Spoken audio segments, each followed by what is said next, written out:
प्रणाम सभी साधकों को। आज हम आत्मज्ञान पर चर्चा करेंगे। गुरुर्ब्रह्मा गुरुर्विष्णु गुरुदेवो महेश्वरा, गुरु साक्षात् परम ब्रह्म तस्मै श्री गुरवे नमः। कुरुक्षेत्र को प्रणाम। आत्मज्ञान क्या? आत्मज्ञान मैं कौन हूँ या मेरा तत्व क्या है, इसकी खोज हम करते हैं। हम सब मिलके करेंगे, मैं और आप दोनों मिलके करेंगे, ठीक है। तो देखिए, ये जो जगत है, इस जगत की वस्तुओं को हम समझते हैं ये मैं हूँ। यहाँ मैं जो है दृष्टा है, इसको हमने एक नाम दे दिया दृष्टा। तो हम ये समझते हैं कि ये जो जगत है इसकी वस्तुएं मैं हूँ। जैसे इस वक्त मेरे सामने एक अलमारी रखी हुई है, तो मैं समझती हूँ कि ये अलमारी, मैं ये अलमारी हूँ। नहीं, मैं तो ये नहीं हूँ। फिर वहाँ अलमारी को हटाकर फ्रिज रख दिया जाता है, तो क्या मैं अपने आप को फ्रिज मानूं? नहीं, मैं फ्रिज नहीं हूँ। ये तो वस्तुएं हैं, ये बदल रही हैं। पहले अलमारी थी और ये अब फ्रिज रख दिया गया। तो आप अपने आप को दृष्टा माने और इन वस्तुओं को दृश्य माने।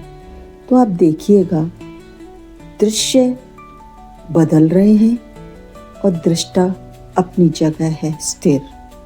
जो बदलता है वह मैं नहीं हूँ, और जो मुझे दिख गया, अनुभव हो गया, वह मैं नहीं हूँ। तो इस जगत की वस्तु एक मैं नहीं हूँ। फिर क्या शरीर पे दृष्टि डालें? क्या आप शरीर हैं? नहीं, शरीर तो मैं नहीं हूँ। शरीर में भी परिवर्तन होता है।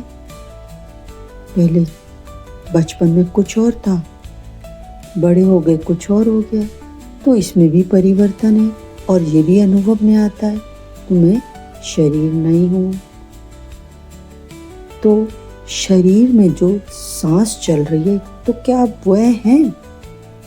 नहीं, मैंने आंखें बंद करके देखा, इसमें भी परिवर्तन है।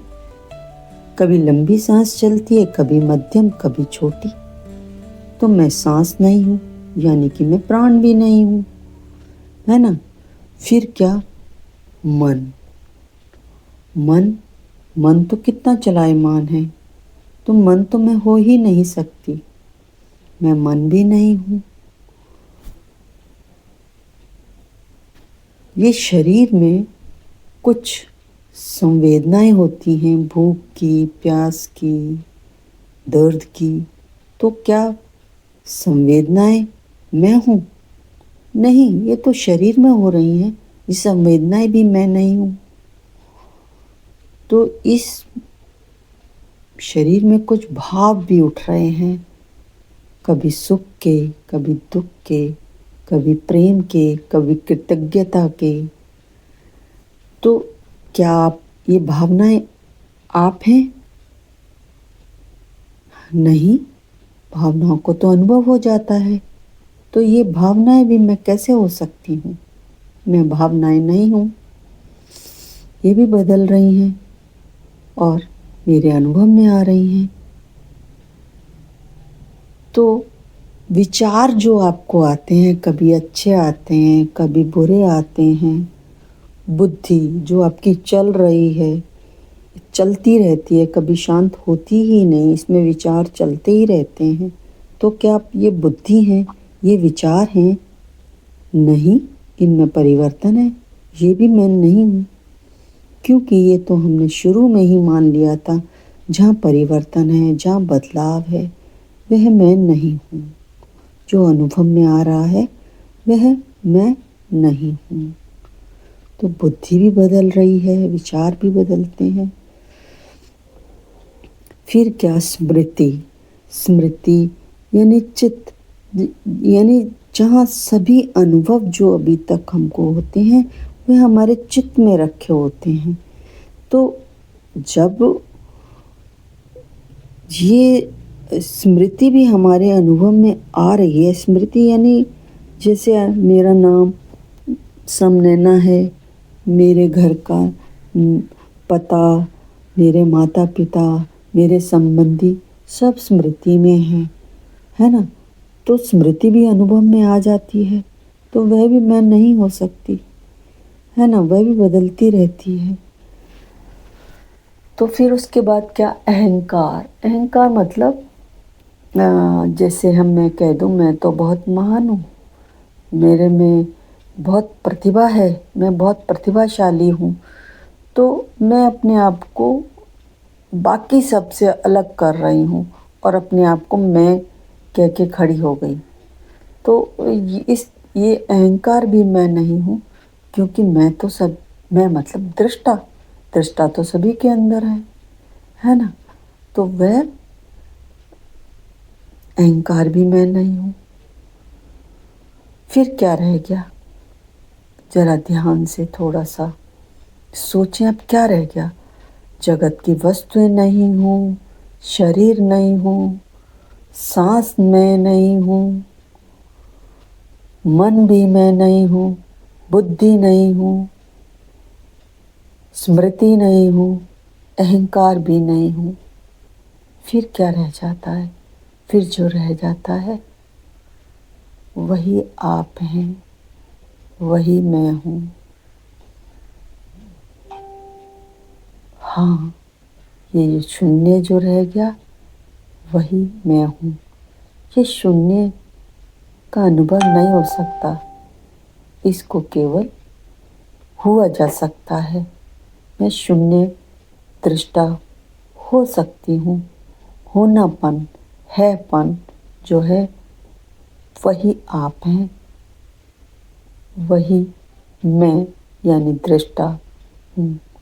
इसको हम अनुभवकर्ता कह सकते हैं, साक्षी कह सकते हैं।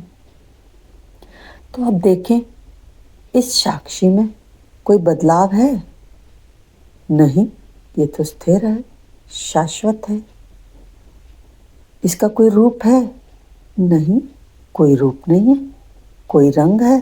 नहीं, कोई रंग नहीं है। तो इस साक्षी का कोई रूप नहीं है, कोई रंग नहीं है, और यह कभी बदलता नहीं है। तो ये शांति है, प्रेम है। प्रेम कोई भावना नहीं है, यहाँ पर दिव्य प्रेम की बात की जा रही है। ये कोई भावना नहीं है, यह आपका स्वभाव है, ये तो केवल है। आप प्रेम हो, आप शांति हो, आप सच्चिदानंद हो, कुछ भी कह लो, आप बस हो। और इसको हम, जैसे अभी हमने पदार्थ की बात की थी, तत्व की बात की थी कि मेरा तत्व क्या है। जैसे लकड़ी होती है, लकड़ी से बहुत सारी चीज़ें बनती हैं, जैसे फर्नीचर बन गया, सोफ़ा बन गया, तो इन सब चीज़ों का तत्व लकड़ी है। ऐसे ही हमारा तत्व क्या हुआ, इसकी खोज हमने करी अभी तक, तो हमारा तत्व क्या निकला? शून्य। वही आप हो, वही प्रेम। फिर इसको आपने केवल जान सकते हो, इसका अनुभव नहीं हो सकता। ये शून्य हुआ जा सकता है, इसका कभी अनुभव नहीं हो सकता। ठीक है, तो अभी आप देखें, क्या इस शून्य का, इस दृष्टा का कभी जन्म होता है? नहीं, जन्म तो शरीर का होता है। जब शरीर का जन्म होता है तो मरण भी शरीर का ही होगा ना। क्या ये कभी बुढ़ा भी होता है? नहीं, बुढ़ा शरीर होता है। तो हमने इसको जो तत्व को जाना, ये तत्व अजन्मा है, अमर है, अजर है। जैसे आप गीता में पढ़ते हो या सुनते हो, तो दृष्टा अजर, अजन्मा, अमर है। जब आपको ये ज्ञान हो गया, फिर आपकी मुक्ति भी हो गई, है ना। मुक्ति क्या होती है? दुखों से ही तो मुक्ति होती है। तो ये जो अस्तित्व के स्तर हैं, यही तो दुखों के कारण हैं। जो सबसे आखिर का जो स्तर है, उस जिसको हम आनंद कह सकते हैं, जब आप वो ज्ञात हो जाते हैं, अरे मैं तो ऐसे ही इन चीज़ों में अटका हुआ था, मैं तो स्वयं आनंद हूँ, मैं तो स्वयं प्रेम हूँ जिसकी मैं खोज कर रहा था। इस प्रेम का फव्वारा, आनंद का फव्वारा तो मेरे अंदर ही है, मैं ही हूँ। कहाँ इधर उधर ढूंढते हो, सब कुछ आपके पास ही है। मुँह को कहाँ ढूंढे रे बंदे, मैं तो हूँ तेरे पास में। ना मस्जिद में, ना मंदिर में, मैं तो हूँ तेरे अंदर में। कबीर ने बहुत खूबसूरत कहा।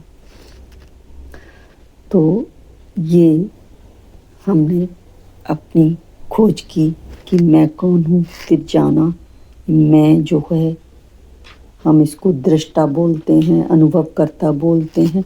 ऐसे ही हमने व्याख्या करने के लिए इसको नाम दे दिए। तो दृष्टा में कोई प्रेम नहीं, कोई बैर नहीं, वह एक जैसा है सबके लिए। दृष्टा हुआ जा सकता है, इसको अनुभव नहीं कर सकते। तो मैं अनुभव करने वाला हूँ, दृष्टा हूँ, साक्षी हूँ, अनुभव करता हूँ, शून्य हूँ। अनुभव अलग अलग हैं, केवल दृष्टा एक है। दृश्य अलग अलग हैं, तत्व वही रहता है। दृष्टा केवल एक है। एक कहना भी गलत होगा, बस केवल है, केवल है, केवल है पन पे आप टिके रहिए। बस है, मौन, उसको मौन में ही हम पाते हैं।